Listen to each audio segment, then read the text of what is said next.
Oke kawan, jadi kali ini saya mau menjelaskan atau sedikit eh, memberikan tutorial bagaimana cara menggunakan IMLive encoder dan 4G bonding. Jadi ini unitnya,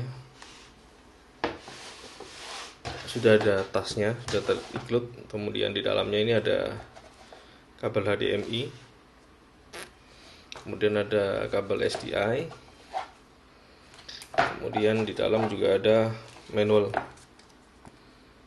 Cuman memang saya harus jelaskan satu persatu karena di manual ini menurut saya sih tidak lengkap. Kemudian di dalamnya ada adaptornya 12 volt. Kemudian ada hot shoe. Hot shoe ini digunakan kalau nanti menggunakan single kamera, diletakkan di atas kamera. Kemudian ada antena. Dan ini sendiri unitnya. Saya akan jelaskan satu persatu unitnya. Jadi kalau input dia bisa support HDMI dan juga 3G SDI. Ini untuk mikrofon. Kalau ada input audio dari luar. Kalau ini embed audio SDI dan HDMI ini embed. Kemudian ada layar 2,5 in. Kemudian ini selektor. Kalau kita mau switch antara SDI ke HDMI, ini juga seamless, jadi bisa digunakan untuk switching SDI dan HDMI. Kemudian ini menu return atau back. Kemudian di sini ada 3 SIM card 4G. 3G juga support, tapi dia maksimum di 4G. SIM 1, SIM 2, dan SIM 3. Kemudian ini ada micro SD. Ini untuk recording. Recordingnya juga lumayan bagus, sudah 1080p. Kemudian ini tombol untuk lock. Jadi kalau sudah tersetting atau sudah on air, kita bisa tekan tombol lock ini. Kemudian wifi ini kalau kita mau tethering dari unit lain untuk mengambil sinyal datanya. Kemudian ini tombol record dan ini tombol power. Di samping kanan ini ada DC untuk powernya. Info saja kalau unit ini juga tersedia baterai. Baterainya sudah support 3-4 jam menggunakan baterai. Kemudian ini koneksi LAN. Jadi kalau mau ambil source internet dari LAN. Kemudian ini USB untuk update firmware. Nah, di sini ada reset dan ada konektor untuk antena. Sebelum menggunakan unit ini, kita harus memasang kita harus memasang antena terlebih dahulu. Ini berlaku untuk semua jenis wireless. Karena biasanya kalau ini panas sekali kalau tidak antenanya. Jadi sebelum menyalakan segala sesuatu yang berkaitan dengan antena atau wireless, itu antenanya harus tertancap terlebih dahulu supaya tidak gampang rusak. Kita pasang dulu antenanya. Antenanya ada 3. Antenanya juga khusus untuk sinyal GSM atau 4G. Nah, kita pasang dahulu. Oke, seperti ini.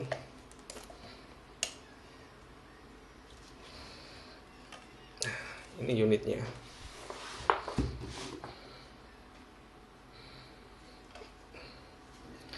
G bonding ini dia bisa melalui 5 sumber. Jadi bisa membonding atau menyatukan atau menggabungkan sinyal, menggabungkan data dari 5 source atau dari 5 sumber. Yang pertama adalah SIM 1, SIM 2, SIM 3. Jadi ada 3 SIM yang bisa dibonding. Kemudian kita bisa menggunakan WiFi. WiFi ini bisa tethering dari handphone atau juga dari modem yang mempunyai WiFi. Jadi kita sudah punya 4 source. Kemudian yang kelima adalah dari LAN, dari dedicated LAN. Ini bisa juga menggunakan modem yang menggunakan LAN kalau misalkan tidak ada source dari dedicated LAN. Jadi MLive Q8 ini dia support untuk bonding melalui 4 source atau 4 sumber, 3 SIM card, 1 WiFi, dan 1 LAN. Jadi total ada 5 sumber atau 5 source. Kemudian ada aplikasi yang harus kita gunakan untuk menyalakan atau untuk mengkonfigurasi unit ini. Sebelumnya saya nyalakan dulu. Ini sudah terisi baterai. Nah, ini dia loading. Saya akan isi 1 SIM card sebagai sampel saja, sebagai contoh. Oh, ini ada 2, tapi saya nggak tahu ini ada isinya atau enggak. Maksudnya ada kuotanya atau tidak ya. Ini ada 2, ada XL sama Indosat. Oke.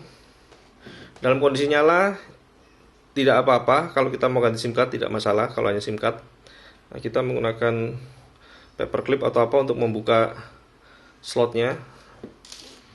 Nah, ini slot 1 dan slot 2. Oke, saya zoom sebentar.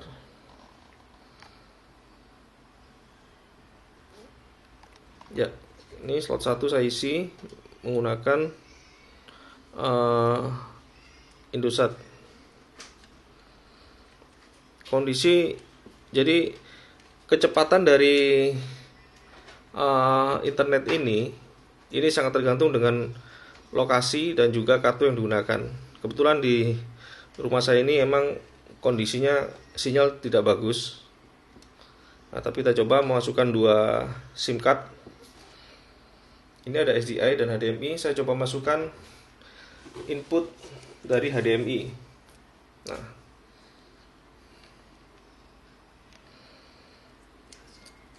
ini kita pasang source dari kamera saya, HDMI. Kita masukkan port HDMI.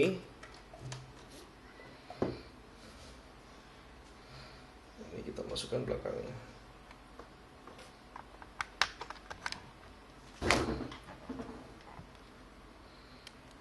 Ya, ini sudah auto detect. Sementara ini di SDI saya rubah ke HDMI. Nah, inputnya sudah masuk. Di sini ada indikator on screen display-nya. Ini ada audio. Kemudian ini ada 3 sinyal, 3 SIM card. Ada 3 SIM card, 1, 2, 3. Kemudian ada WiFi, logo WiFi juga di situ. Kemudian ada logo untuk koneksi LAN. Kemudian nanti kalau ada sinyal masuk, ini akan berhenti kedip. Kemudian ada sinyal di sini, ada tanda panah. Kalau streaming sudah mulai naik. Oke, kita lihat menunya satu persatu. Menu pertama ini adalah preview untuk input yang kita masukkan. Kemudian ini ada media info. Di situ ada format HDMI 1080p 50. Kemudian ada live resolusinya. Saya kemarin menggunakan setting 720p, frame rate-nya 25, bitrate-nya 1138. Kemudian untuk info record-nya, resolusinya 1080p, frame rate 30, kemudian bitrate-nya 8192. Nah, ini kita bisa setting nanti. Kemudian ini ada audio on dan off, source-nya dari HDMI. Kemudian sample rate. Nah, ini adalah indikator dari SIM card yang kita gunakan atau source yang kita gunakan. Nomor 1 itu adalah M3, nomor 2 di situ terbaca XL, ketiga kosong, WiFi kosong, LAN juga kosong, belum terisi. Nah, ketika tidak ada aktivitas streaming, memang bandwidth yang ditunjukkan di sini adalah belum sesuai. Jadi ini cuman sebagai koneksi aja. Ketika nanti ada koneksi internet, kita sudah pas push streaming, dia akan berubah menjadi sangat tinggi. Jadi ini belum terkoneksi dengan live streaming, makanya dia kilobitnya sangat kecil. Nanti kalau terkoneksi dia naik otomatis.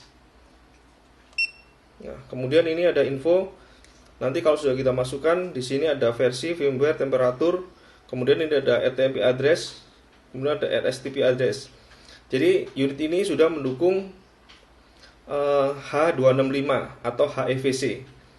HEVC nanti menggunakan RTSP ini, kalau RTMP ini menggunakan H264. Nah, ini sekarang kita menyalakan aplikasinya atau app-nya. Sebelumnya kita harus download atau install app dari MLive. Jadi ini ada app-nya. Nah, ini MLive. Ini app-nya. Kita open di sini. Nanti kalian akan mendapatkan account dan juga password untuk koneksi ke server. Jadi ini nanti dikirim berbarengan dengan unit. Ada account dan juga password. Kemudian untuk mengkoneksikan WiFi, saya kasih contoh. Untuk WiFi connection, sebelum kita login kita koneksikan WiFi. Nah, ini kita nyalakan dulu. Kita pencet tombol WiFi ini. Nah, dia sudah mulai terbuka di sini. Kita tunggu sampai dia ready.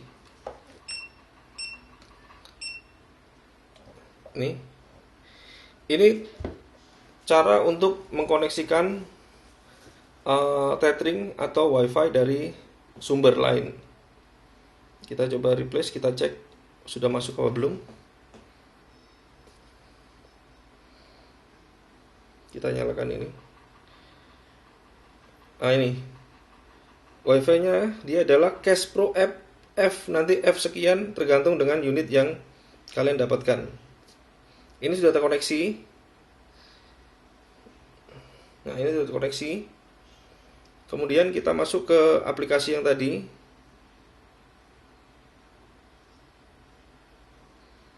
Ini sudah terkoneksi, Cash Opera Current Connection. Kemudian next.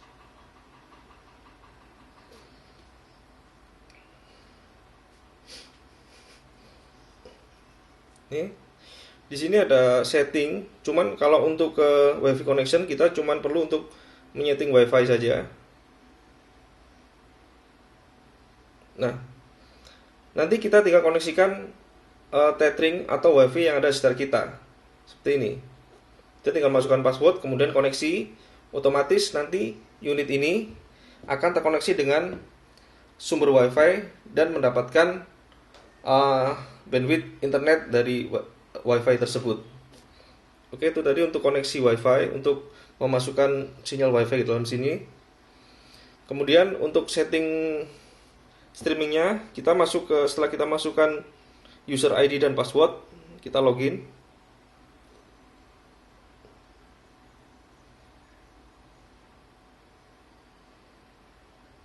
Ini internetnya harus terkoneksi. Internet kita harus terkoneksi dengan internet handphone kita untuk terkoneksi dengan server. Jadi kita harus mempunyai internet dulu di smartphone kita agar terkoneksi dengan server. Nah, ini sudah terkoneksi. Kemudian ini saya sudah scan device saya. Kalau kalian baru menggunakan, kita pencet tombol plus ini, kemudian enter 20 digit number atau kita scan. Nah, kita menggunakan scan QR code ini. Kita scan QR yang ada di barcode yang ada di belakang dari unit ini. Nah, ini sudah terkoneksi, device number dan lain-lain. No connect. Oke. Nah, ini device bound. I know. Back. Nah, ini saya sudah terkoneksi dengan unit saya. Kita juga bisa mengganti nama dari unit kita. Kemudian kita tinggal open ini. Nah, kita buka. Nah, ini RTMP Pass. Ini adalah cara untuk memasukkan live streaming kita, RTMP dan juga stream key. Setelah masuk, kita tinggal start pushing. Kemudian dia sudah live streaming, sudah masuk. Ini OSD setting. Nah, ini untuk memasang seperti overlay, logo, kemudian teks dan lain-lain. Ini adalah untuk fungsi overlay. More ini, nah, ini adalah keseluruhan setting dari unit yang kita miliki. Kita buka dulu misalkan video dan audio setting. Nah, input source sudah kedetek. Saya menggunakan HDMI 1080p 50. Nah, ini untuk setting audionya. Saya sih default saja. Mungkin sampling rate-nya bisa menggunakan 128K. Ini volume dan lain-lain.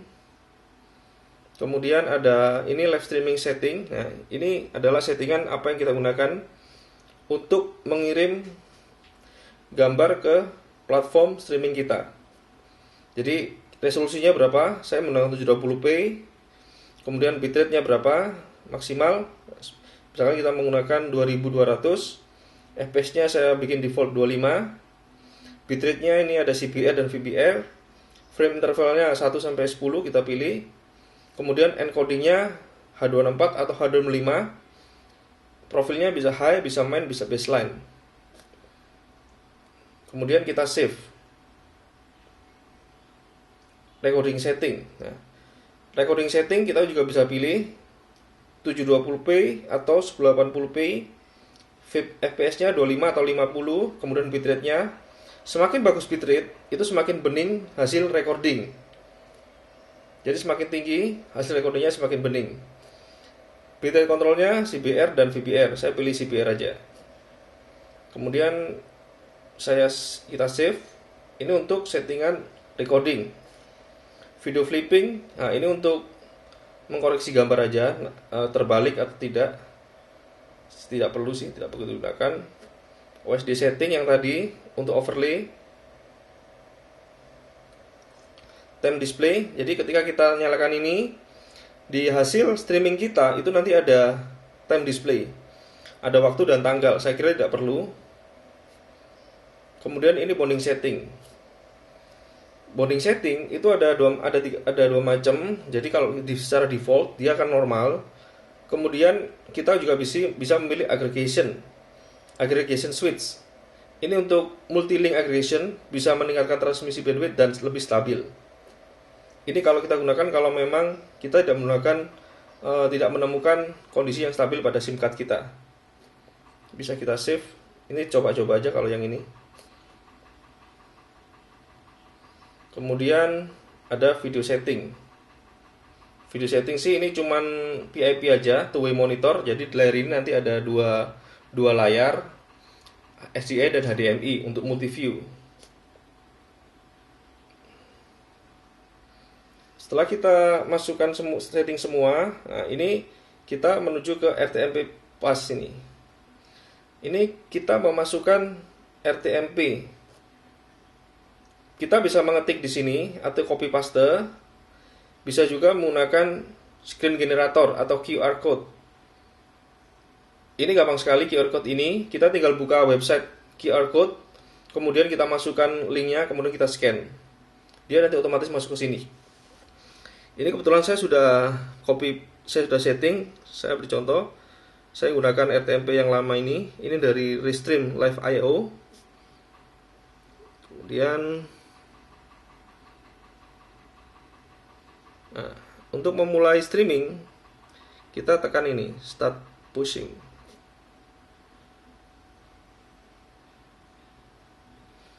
Jadi begitu aja caranya teman-teman. Sedikit tutorial atau sedikit wawasan tentang menggunakan MLive Q8. Nah, ini sudah live stream. Ini sudah naik. Kalau sudah naik, tandanya dia koneksi ini akan berkedip blinking. Ini. Atau berkedip dengan cepat. Kita bisa lihat di sini. Nah, ini bandwidthnya udah mulai naik. Nah, dua kartu ini kita dapat 2,2 MB. 1,7 sampai 2,2. Nah, ini IM3 1554. Jadi SL ini kayaknya kuotanya habis, jadi dia tidak ada tidak ada apa namanya, tidak ada reaksi di sini, jadi tetap di angka 0. Jadi di wilayah saya di dalam kamar ini, di dalam kamar saya ini saya mendapatkan sinyal EM3 sebesar sekitar 1 sampai 2 megabyte. Nah, ini nanti kalau sudah terkoneksi semua, ketika Excel ada data, dia juga akan seperti ini naik.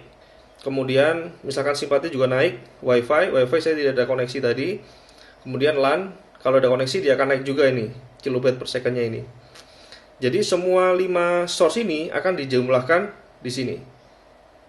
Ini jumlah keseluruhan dari speed yang kita dapatkan. Tanda panah ini adalah indikator kalau live streaming sudah mulai berjalan dan diterima oleh platform yang kita gunakan.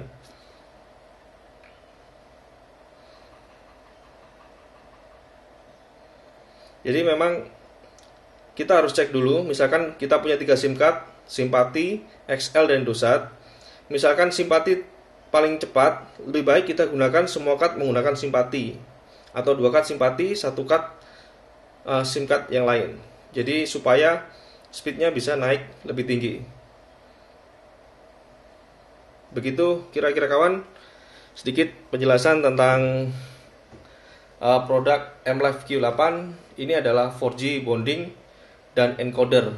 Jadi untuk streaming kita tidak memerlukan lagi software seperti OBS dan juga vMix, karena di dalamnya sini sudah terpasang atau bundling dengan video encoder. Artinya video encodernya menggunakan hardware, dimana itu otomatis akan lebih stabil dibandingkan kita menggunakan software atau menggunakan PC seperti vMix, OBS, dan lain-lain. Karena kinerja komputer itu akan terbagi-bagi. Misalkan ada virus atau ada notifikasi, ada aplikasi lain, Microsoft Office dan lain, itu akan terbagi-bagi untuk mengencode sebuah video. Jadi MLive Q8 ini adalah 4G bonding dan video encoder. Demikian, sekian, semoga bermanfaat dan bisa digunakan kawan-kawan untuk setting MLive Q8 nanti. Salam.